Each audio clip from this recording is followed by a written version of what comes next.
ሰላም የማማ ቤተሰቦች እንዴት ናችሁ? ሰላም ናችሁ ወይ? ዛሬ ደግሞ በጣም ቆንጆ የሚጣፍጥ የፍሩት ሳላድ እንሰራለን። በእርግጠኝነት ትወዱታላችሁ፣ ይጣፍጣል። ልጆቻችሁም የሚወዱት አይነት ነው የሚሆነው። ብዙ ጊዜ ፍሩት ሲያስቸግሯችሁ አንዳንዴ እንደዚህ አድርጋችሁ ብትሰጧቸው ሊመገቡት የሚችሉት አይነት ነው ማለት ነው። ቤት ውስጥ ያላችሁት እናንተ የፈለጋችሁትን አይነት የፍራፍሬ አይነት መጠቀም ትችላላችሁ። እኔ አፕል፣ ማንጎ፣ ፓፓያ እና ሙዝ ስላለኝ እነሱን ነው የምጠቀመው። የታጠቡ ንጹህ ሁሉንም አጥበን ካዘጋጀን በኋላ አፕሉን እንልጠዋለን። ሳንልጥ ማድረግም እንችላለን።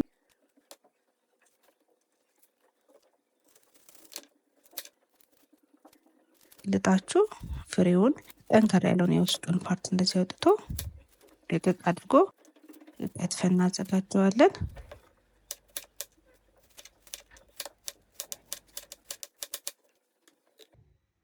እሱን ሳህን እናዘጋጀና የምንከትፋቸውን ከስር ከስር በዛው እያዘጋጀን እንሄዳለን ማለት ነው። አፕሉን ጨርሰናል። በቀጣይ ሙዝ፣ አንድ ሙዝ ነው የተጠቀምኩትኝ። እሱን የምንልጠውና ከትፈን አዘጋጅተን ባዘጋጀነው ሳህን ላይ እንቀላቅለዋለን። ሁሉንም ፍሩቶች መጀመሪያ በደንብ የታጠቡ ንጹህ መሆን አለባቸው።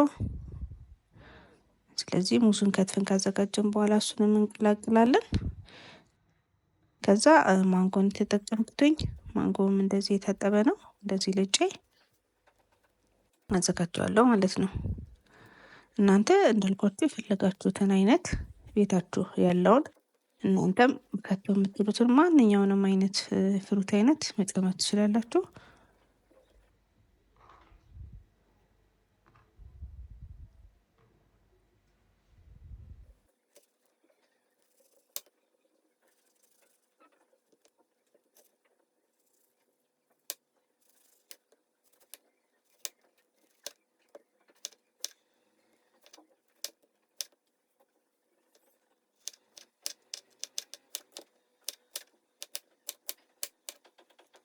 ስለዚህ ልጠን ያዘጋጀነውንም ማንጎ እንደዚህ ከትፈን እናቀርበዋለን ማለት ነው። እሱንም ወደ ሳህኑ ቀላቅለዋለን። ፍሬሽ ነው፣ ጤናማ ነው፣ አሪፍ ነው። ከዛ እኔ ያለኝ ፓፓያ በጣም ተለቅ ስለሚል ቆርጬ ነው የተጠቀምኩት። እቺን ያህል ቆርጫለሁ። ውስጡ ያለውን ቆሻሻና ፍሬዎቹን እንደዚህ ጽድት አድርገን ካወጣን በኋላ እሱንም ቆራርጠን በምንፈልገው ያህል መጠን እያደረግን ቆራርጠን ማዘጋጀት።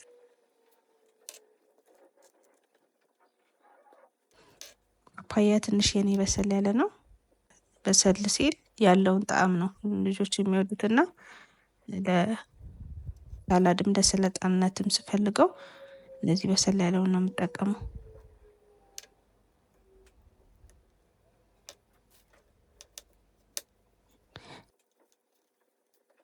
ስለዚህ በዚህ መልኩ ፓፓያውንም አዘጋጅተናል ማለት ነው። እሱንም ወደ ሳህኑ እንቀላቅለዋለን።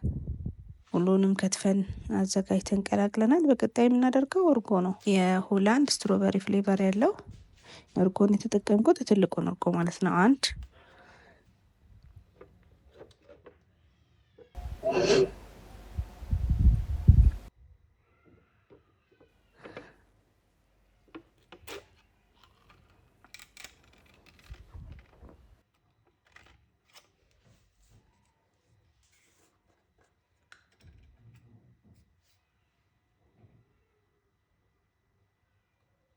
እሱ ላይ ትንሽ በምታዩት መጠን የቀረፋ ዱቄት የቀረፋ ፓውደር አድርጌ አዋህጀዋለሁ ማለት ነው። በደንብ ቀላቅሉትና አዋህዳችሁ ማዘጋጀት።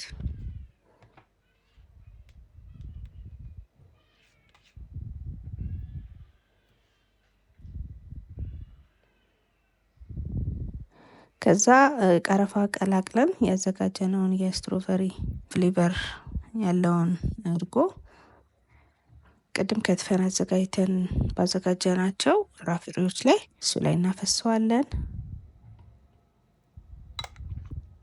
ከዛ በመቀላቀል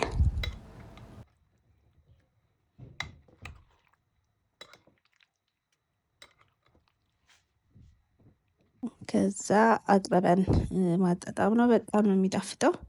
በቃ ሶስ ነው የሚሆንባችሁና